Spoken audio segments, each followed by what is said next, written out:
Good afternoon, everyone. Thanks for joining this meeting. We are going to start in exactly 4:03. In 1 minute, we will be starting. Thank you.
Okay, good afternoon, everyone. Thank you so much for joining this meeting. I want to welcome everyone to today's episode of Stop the Silence.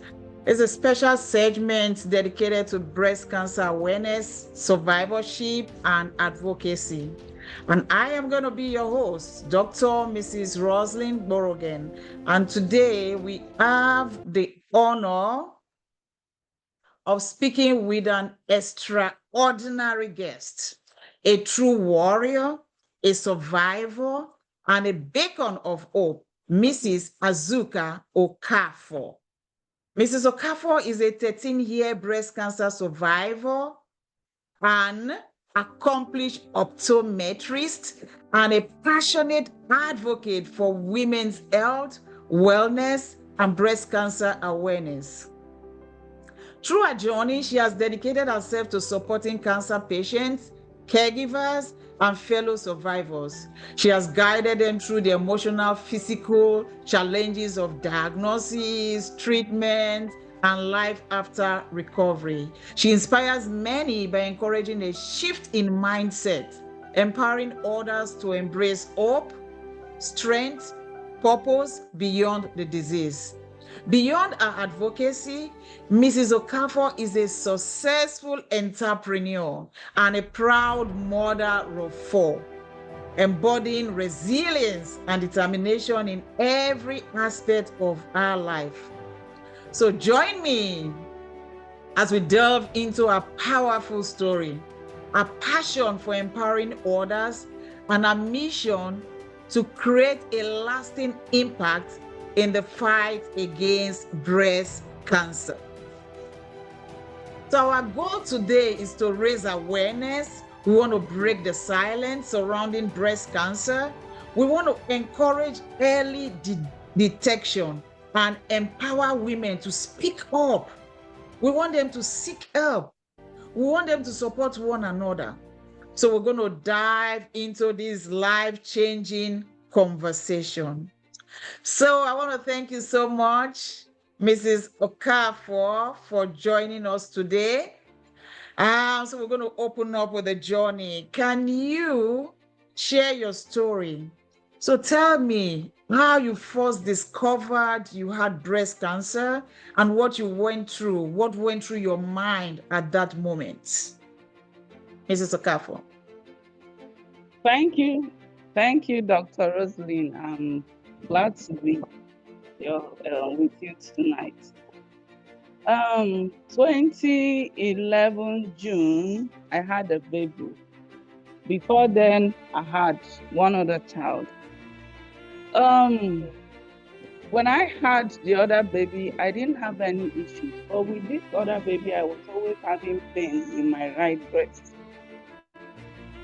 it was a source of concern to my husband because he was like, "You have had a baby before. How come we never had any issues?" And that baby, I breastfed the baby for 9 months. As in, I did exclusive breastfeeding for 6 months, and then I continued because she wasn't even taking much food. So when I had this other baby, then why was I having that pain? So that was how I started looking for solution to that pain. I went to the hospital. Initially, they kept giving me augmentin. I would take the augmentin, I would go back. The pain would still be there, you know. But maybe because I was young, I don't know why nobody thought about cancer. I had gone for the pain continued after I finished that dose. I went again. And then the third time I said, no, one, I can say I know every woman knows her body, so I know what my breast looks like. And there was never any vein running across that my breast. So that was one thing that prompted my inquisitiveness. And so I went back and asked them to do the biopsy. But like I keep saying to anyone that wants to hear, it's just because I'm informed. That's why I was able to ask for that. You know, if I was not sure of, if I wasn't certain that my breast didn't look this way, and then it might be something else, I don't think I would have asked for that. And maybe I would have presented very late. But even at that, I Yeah. presented at stage 3, you know. Wow. Yes. So they left me there in the reception. They were attending to other patients, Nigeria. Mm-hmm. They wanted to ask me if I'm the one to tell them what to do and so on. But I was certain, Then he came out and asked me if I had money to pay. And when I entered that hospital, there was a UBA ATM. I just went and withdrew money. So I did, he took the sample, but he took it carelessly. So he didn't even get enough sample. Wow. Then I now started waiting the long wait for a result. Every day I'll come. The histopathologists will say they are not yet done. Come in 2 weeks. Like that until there was someone we grew up with that worked in that hospital. He now helped me and asked them because I had asked him if, even if it's a false positive, does it look like it's positive? Just let me know what it is. I can keep coming here. Remember, I said I have a baby that I still keep at home. They were telling me Mm-hmm. that I'm not emptying the breast and so forth and so on. But I was certain that I was feeding the baby and that is not the result of the pain. So he said the result was inconclusive and so on. But I asked, does it look like it's anything? And he said yes. So that was how my journey with cancer started. I didn't Wow. have any option. Yes, I didn't have any option. I They just said I should go to surgical outpatient. I was alone because my husband had traveled. So it Mm-hmm. wasn't, yes, it was that day wasn't just an easy one. But I had to muster the courage and pick up the bits where they left it. It's Mm. unfortunate that the medical personnel acted this way. And Oh. I don't know. I thank God for my husband because the way it happened, the nearest thing I would have just said is it's not my portion. And I don't think this is the story that I'll be telling today. That's So that right. is how, That's right. yes. So Okay. that's how my journey with breast cancer Started. started. All right, thank you. Thank you so much for sharing that. I just feel that your world is like it must have been like you had your world turned upside down, It right? So was let's go terrible. ahead. Yes, let's talk about the emotional impacts. How did your diagnosis affect you emotionally and mentally? Like what fears or Let me uncertainties did tell you you, face? That very day, I ended up in emergency. Wow. I was having this palpitation, my blood pressure, everything, a roller coaster of emotions. It was horrible. It was, Wow. I think maybe he's an intern, one of the doctors there, that just said maybe this woman just got a bad news. And then I Mm. told them, so they now kept me just a little while. I didn't have any option. Like I said, I have a baby. I had to start going home, you know. Um, I took, I just went to one corner. Did they even have enough seats? Nigerian hospital. I went to one corner. I just cried, you know. I Wow. was feeling so bad. I was like, Mm. is this how my life will end? You know, Mm. I already just believed I was going to die. Wow. Yes, because whoever gave me the news, it's not as if they said we regret. No, I Mm. was even the one trying to get information from his mouth. You understand? Mm. So it was terrible. It was terrible. I must say. Wow. Yeah. Thank you for that insight. So let's talk about breaking the silence, right? In Okay. Nigeria today, many women they Mm, suffer in silence mm. due to stigma, Yeah. fear, or lack of information. What Yes. made you decide to speak out and share your journey? Good. After my diagnosis, in fact, when I had that baby, my father was around. He had come in from the east to Mm. that one Indian hospital in Abuja. They told him Mm. he was the best. He came to be screened because he was having some issues, which he was made to believe to be diabetes. Wow. Unfortunately, it was prostate cancer. So my younger brother, God bless him, because he was really a support, great support to me as well. He was here. We were already moving my dad up and down for his appointments, his tests, chemo, and so on. So, seeing what my dad went through, you know, Mm. I I believe a whole lot of things would have been easier if there was much information out there. Okay. And then That's right. Mm. yes, and then while I was getting my treatment, I met some people. I met a woman who came to my bed and just touched my feet and said, ah, see this small girl. And I asked, so you will take suffer this thing now. I was wondering why she was doing that, you know. That was the first day I went for chemo. Because Mm. remember that day that I got the diagnosis and I went to see them in surgical outpatient, they sent me to the oncologist and the oncologist told me that I would start chemo the next day. You know, so he wrote out the prescription, sent me to the drug rep, and I paid and went home. Came in the next morning. So they showed me my bed. I just laid down there, you know. I was just Wow. looking around the room, looking at everybody there. And what she said was true. I was the youngest, and we were all waiting. They were just basically wasting time. So the woman came and touched my feet and said, ah, this small girl, is this how you will suffer from now? And then she Wow. told me, yeah, she told me that see her hand. I think she was taking the tablet chemo ever since one day. That was the reaction, but it's not an issue. God will give me the grace. I need to change my lifestyle. You know, she spoke to me, but Dr. Roslyn, do you know the funny part of this? You know she died. Mm. That woman she didn't survive her battle. Wow. Yeah, she gave me hope, you know. She gave me hope.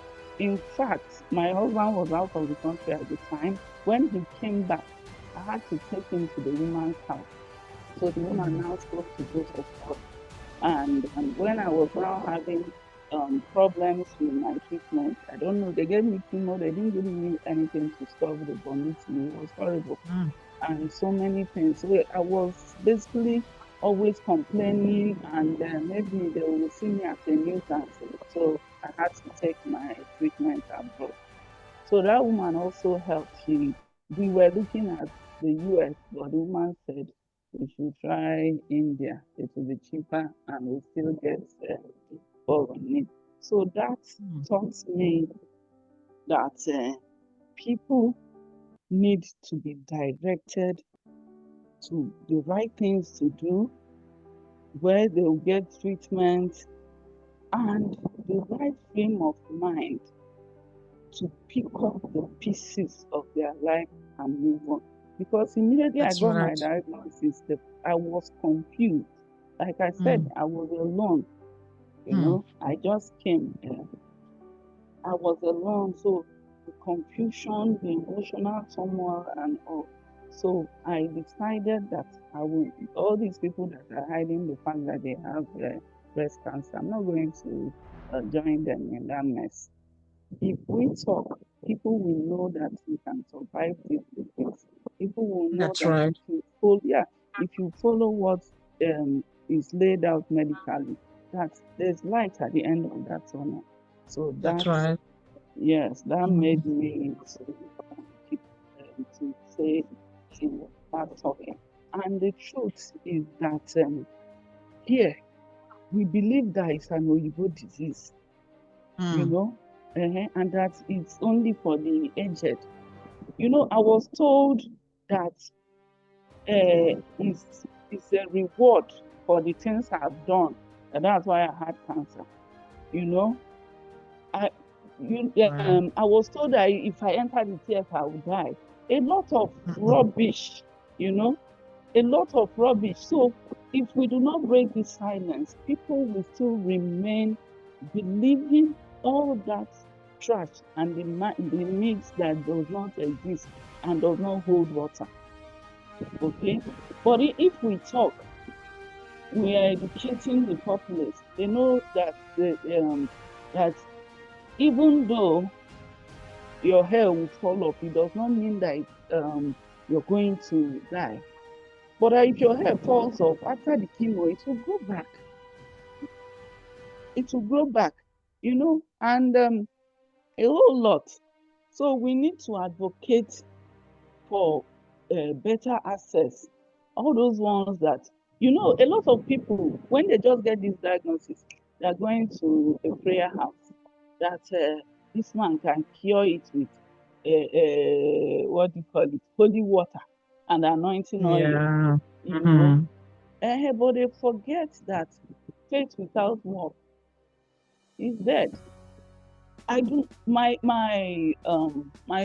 religious belief was part of how I survived because I held on to my God.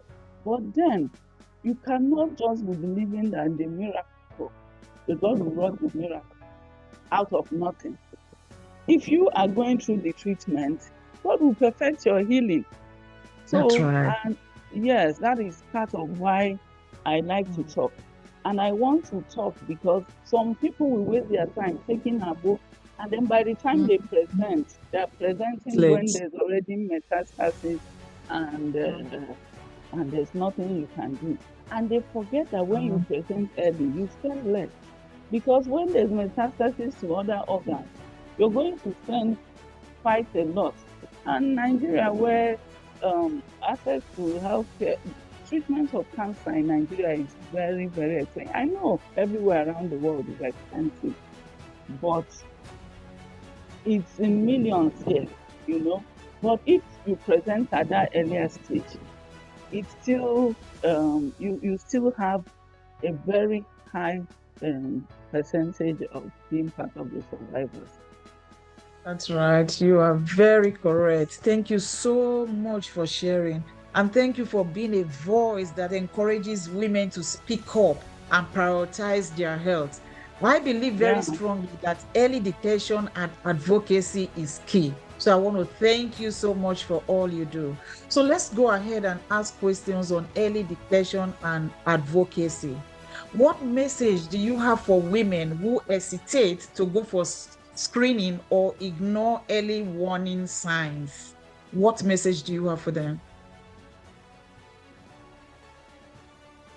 NGOs like you are going around telling people and even providing free screening. Till now, I still do my screenings every October. And so many times you get it for free. You get the mammo, you get the breast ultrasound screening. I think last year we even had a blood work done that was for free. I went with my friend. I was amazed. She hinted me, here in Abuja. So we should listen. They always talk about it. When you are in the bathroom, check your breast, your armpit. If it doesn't feel like it should, please move. There are so many, there are up to 10, or will I say 12 signs of breast cancer. And I must say, those things are things that were not there in your breast before. So when you see it, why don't you move? We, as Nigerians, we need to remove this mentality of self-medication. If something happens to you, just run to the pharmacy. No, and with the delay, the pharmacists they will say mix tablet for me. By the time the pharmacists keep mixing just strong analgesic for you, the cancer will keep progressing and so on. So early detection, I would always tell women, look at your breast, look at the nipple, look at the armpit, the skin around it, any changes, if there is soft, if the nipple is inverted, if you feel any hard mass, anything that is wrong, anything that has never been there with your breast, compare the two breasts. Does it feel hot, or does it look like the back of an orange peel, or is the nipple discharging what you do not understand?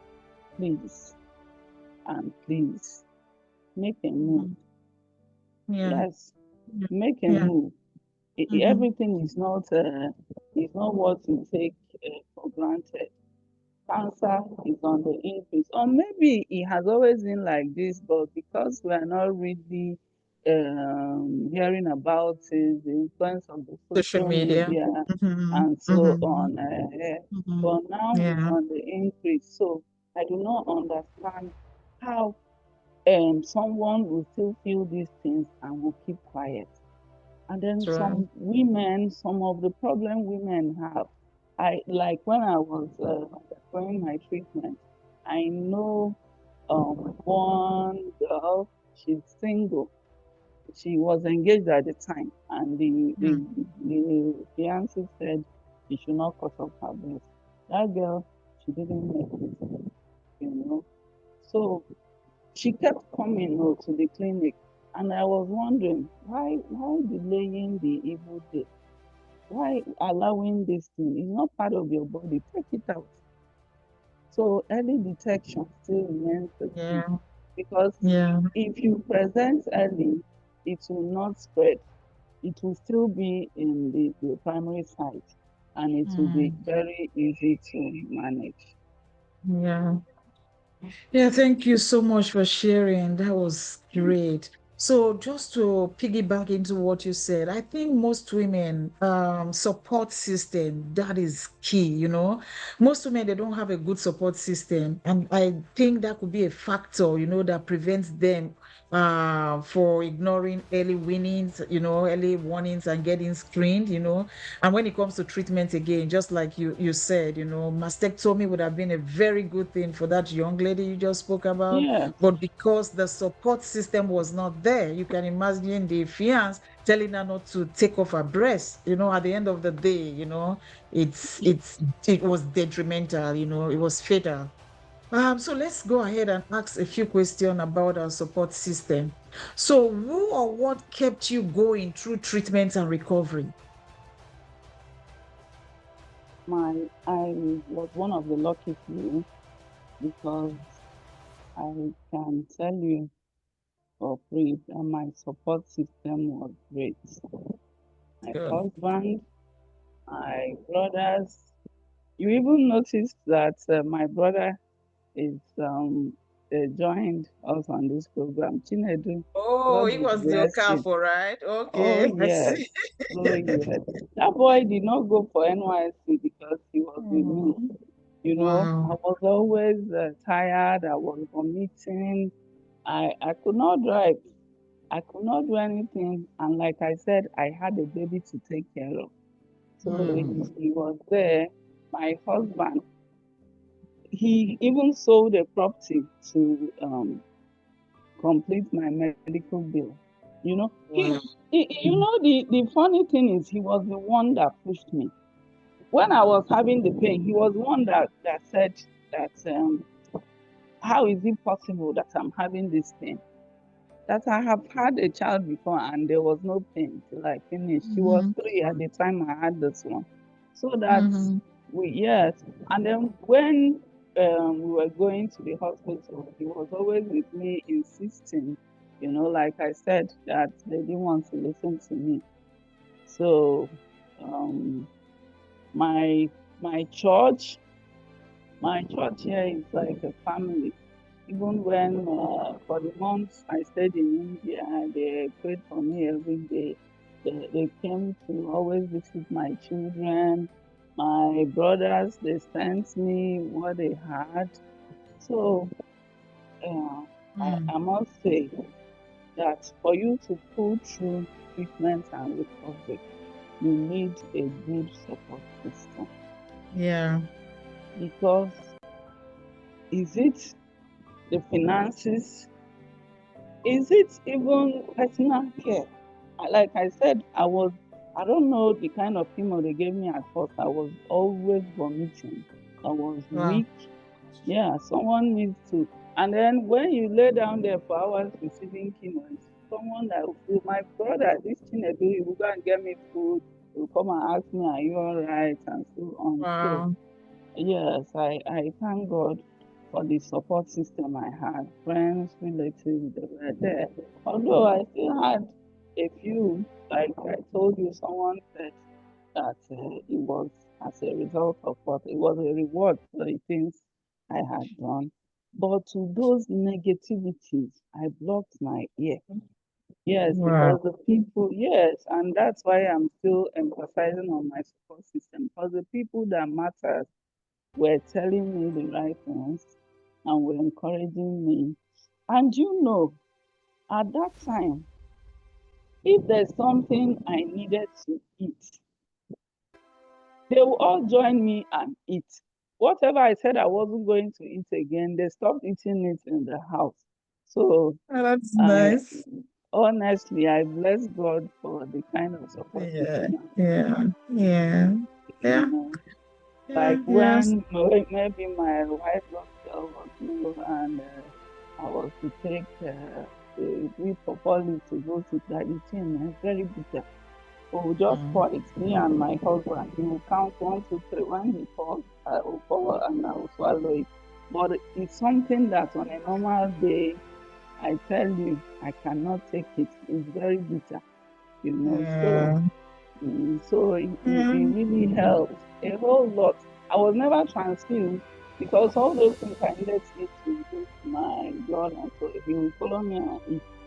So I really Mm. thank God. Yeah, I really thank Yeah. God. Mm, Yeah. I could I never am have really, asked. that's good. I I'm could really never have excited asked for for a better family. My wow. church, yeah, Okay. my mom. You know, Mhm. even though at that time she was mourning her husband because my father later passed that Wow. time. Yeah, so it was so much for me to hear, but I thank God. Mm. I Yeah. thank God. Yeah, thank you for sharing that. I always say it, I have to keep emphasizing it. Support, support, support. You can't play with that. Yeah. Support system, that is the key. So my team and Mm. we are really passionate about supporting women, like you know already, especially those Yes. affected by breast cancer. So we believe that while God may not come down from heaven to help directly, he sends people, and we choose to be those people. Through our support group, we strive to give women the strength and the courage to fight, ensuring that they never feel alone in their journey.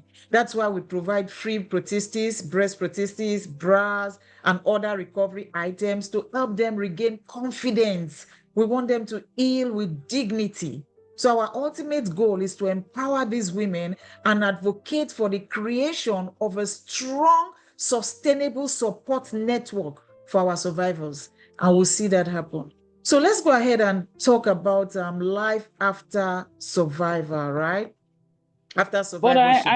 I must tell you, Mm-hmm. Fight for Life Cancer Foundation, you have been great, honestly.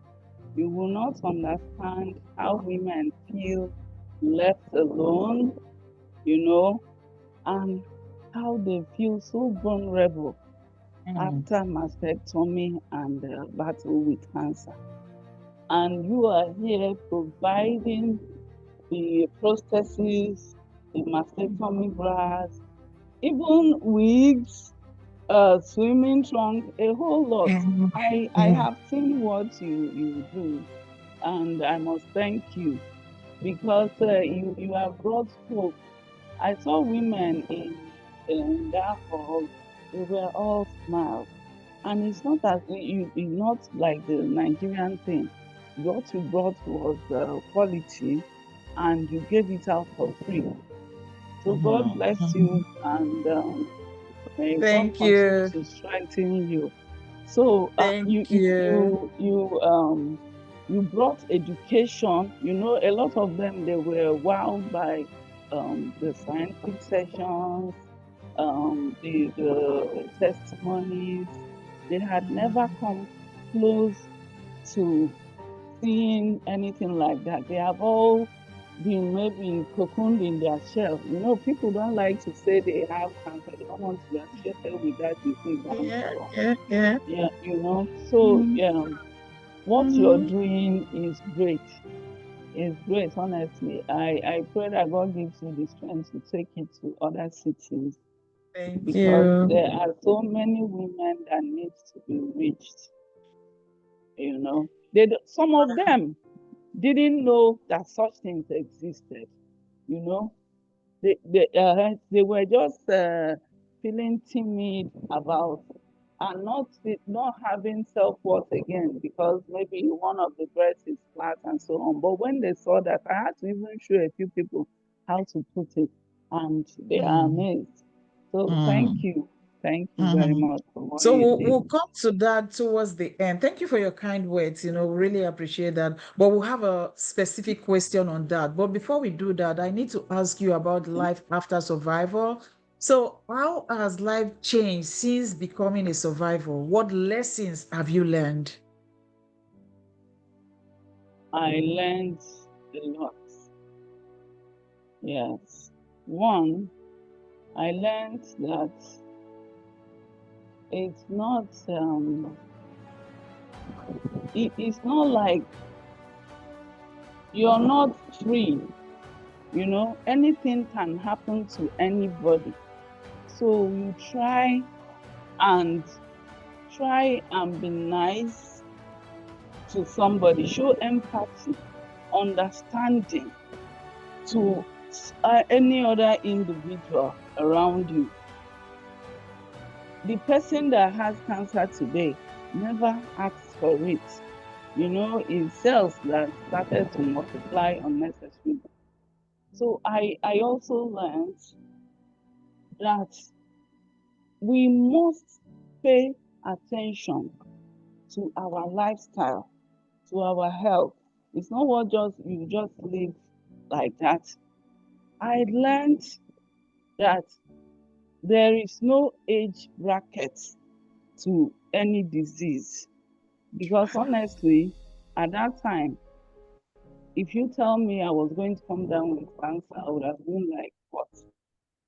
I learned a whole lot. I learned that cancer is not a death sentence and that you need to fight to survive this disease. I learned a whole lot, my sister. I learned that I need to have the faith and the hope that I'll survive this. Not that any little thing you give up. No, make effort. Be informed about your body. Ask questions. Talk. If you talk, you will get answers. But if you keep That's right. quiet, you will die in silence. That's So, right. yeah. So basically, I learned that you cannot fight this disease keeping quiet. You must be able to speak. You must be able to reach out, ask them, show empathy. Not that you see someone, you're just moving, you see someone in pain, you don't even know what the person is passing through. You just move, and maybe the person even wants to reach out to you to ask, please, where is this place? How do I go about this? I learned a lot. Get involved in people's life. I'm not saying you should carry their problems on their head, but that you may just be that answer that someone needs to survive the condition that the person is in. So that is part of the lessons I learned. Yeah. Thank you so much for sharing. Thank you. So, just to buttress, what you said, I believe surviving breast cancer is not the end. It's No, the beginning of a renewed purpose and a fuller exactly. life. Yeah, That's what we want these our women to understand. It's the beginning of a renewed purpose. And it's like somebody, you have lemon, you make lemonade out of it. You have to exactly. keep going. You become an advocate for yourself, even if you don't have anybody advocating for you. So we have just one more question before we ask you for your words of encouragement, before we open it up for anybody that has questions that we will be able to answer. So, my question now is just about Fight for Life Cancer Foundation. You have been connected with us, right? Our foundation, Yeah, and we've been making a difference in the lives of breast cancer survivors in honestly. Nigeria and beyond. Yeah, The foundation recently carried out two impactful initiatives. The first one was on the December 23rd last year. We had it in Ikeja Radisson Hotel and in Lagos State, Nigeria. And the second one was just last month. We had it in Lagos, Surulere, Lagos, and also Wose 2 in Abuja. I think that was where we met you. So, from your perspective, how has the foundation's work influenced the lives of women?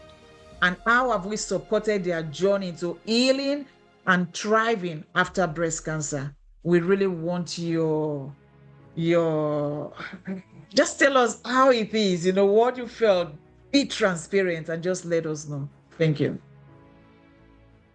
Fight for Life Cancer Foundation is a lifesaver. I must tell you that. They are taking their time to educate women. They are taking their time to provide support, succor to women. They have, and they are providing all this for free. You know, even me that have been through cancer treatment and all, I learned a lot with my association with Fight for Life Cancer Foundation. They have told women that they are not alone, that they are there to support them, they can lean on them. They have told women that there is life outside this terrible diagnosis. I saw women smile again. I saw women mix up, connect, you know, and just know from everything that we were taught and from everything that was shared that day that there's life outside this. They gave out a lot for free. I don't think a lot of people know where to get processes here. Even me, till tomorrow, I'm still looking for where they sell processes in Abuja here. But I got it for free on that day. We got bras, they gave out hairs, they gave out swimming trunk, hairband, things that made us to look gay and happy. And so I am so grateful that Fight for Life Cancer Foundation have taken this initiative and this step to bring back life to these women that have lost hope, to bring back life to these women that do not want to, that do not even understand that there's life outside it. I saw them, they did the passion parades, everybody was happy, you know. Well, we were well fed the whole day and still giving a whole lot to go home with. So it was amazing. It was Yeah. amazing. I am Yeah. happy to be a part of this foundation, and I must tell you, I pledge to join you in whatever it is that you may need me to do. Because what you're doing, before now, I hadn't seen anyone doing it, and the impact is quite enormous. So thank you very much for the work you're Thank you. doing. Thank you so much for your kind words. And for us at Fight for Life Cancer Foundation, I think for me specifically, and I think every other person too, what we came out there not just to give out those statistics, right? We came with education, and we came to have Yeah, fun too. The fashion parade was something else. It blew my mind. And yeah, a lot of women, I was so happy that we're able to give them hope.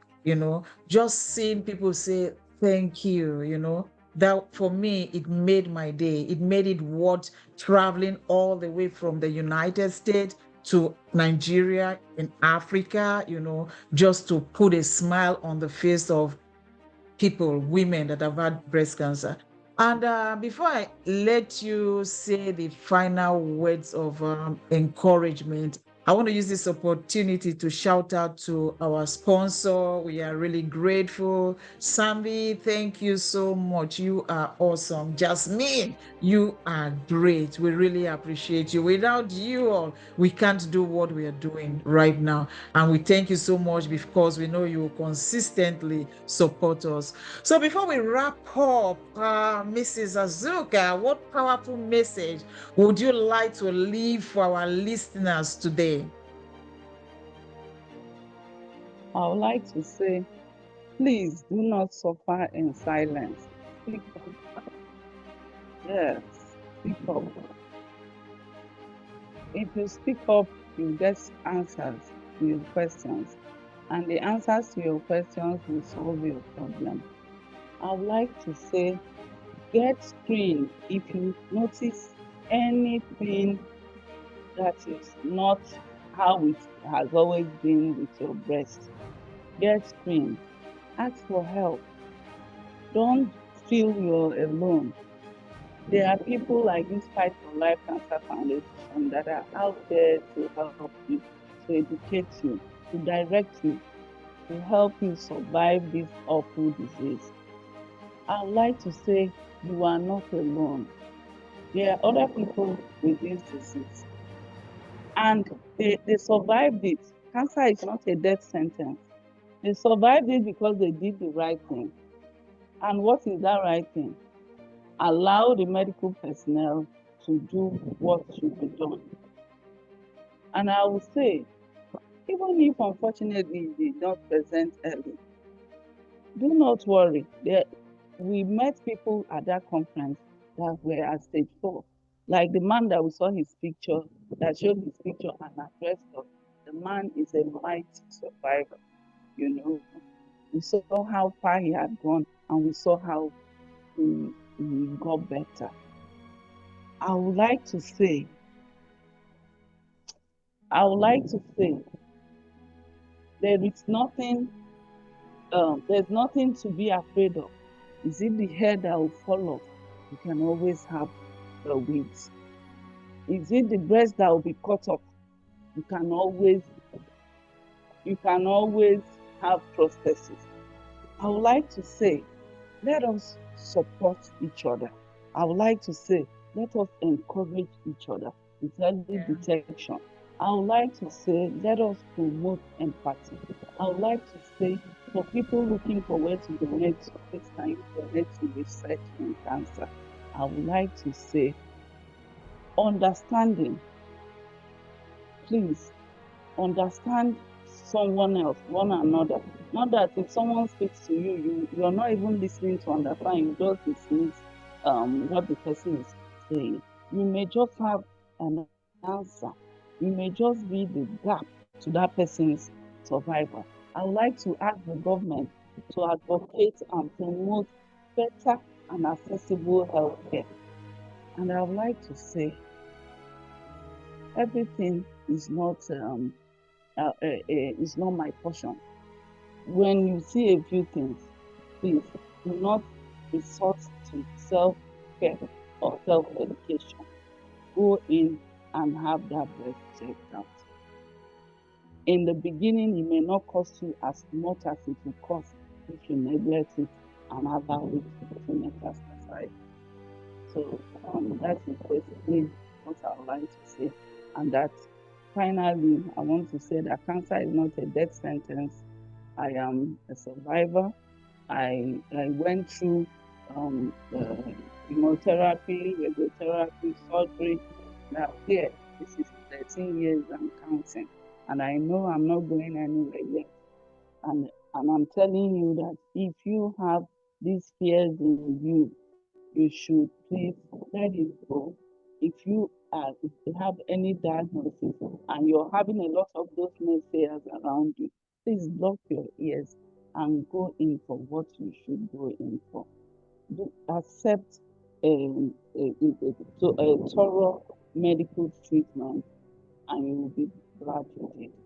That is all I have to say. Thank you so much. And I tell you, you are not going anywhere because we have a lot of collaboration to do. So you ain't going anywhere. You are going to be right here with us. Thank you so much. Yeah, I really need to thank thank everybody. you. Now we're going to open the platform for questions. If you have questions, you should be able to ask the questions. But meanwhile, I would appreciate it if you all follow us on our social media platform.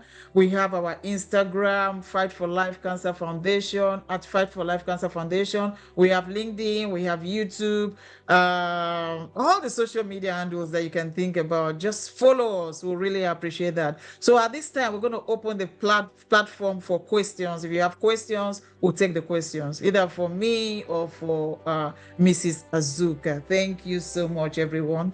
Then after the question and the answer section, I'll just wrap up with the closing remark.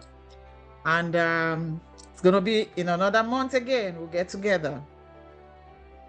Do we have questions?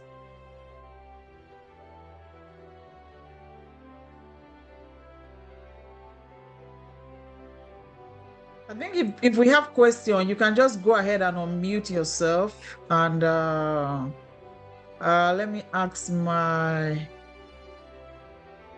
engineering department. Can people ask questions? Gio Lawal.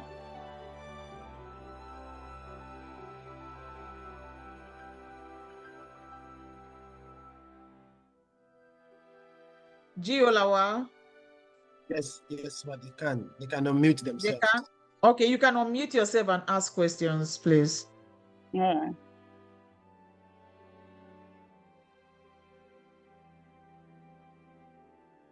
Okay. In the absence of questions, because what we want to do, I'm not going to take much of your time.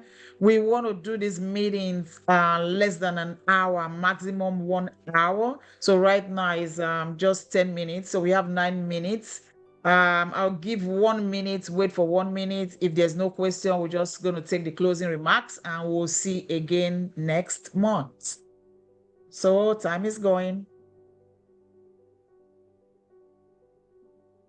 You all have been a wonderful audience. Somebody must have a question for Mrs. Azuka or myself. We'll be happy to take any of your questions. Okay, I guess everybody had fun. So we are just going to close. I want to thank you all so much. And I want to thank Mrs. Azuka Okafor. Thank you for sharing your powerful story and for helping us break the silence around breast cancer. To everybody that has listened out there, remember, speaking up can save lives. If you have Yeah, family members, please share this. We're going to send out the recording to you. Share it with them so they can see, and learn. We want you to encourage the women around you to get checked. They need to seek support and never walk this journey alone. We don't want anyone to be alone. I believe that together we can fight breast cancer with one voice at a time. So, ladies and gentlemen, until next time, I want every one of you to stay informed, stay empowered, and let's stop the silence. Thank you so much, and good thank night. you. Thank you. Good night. Good night.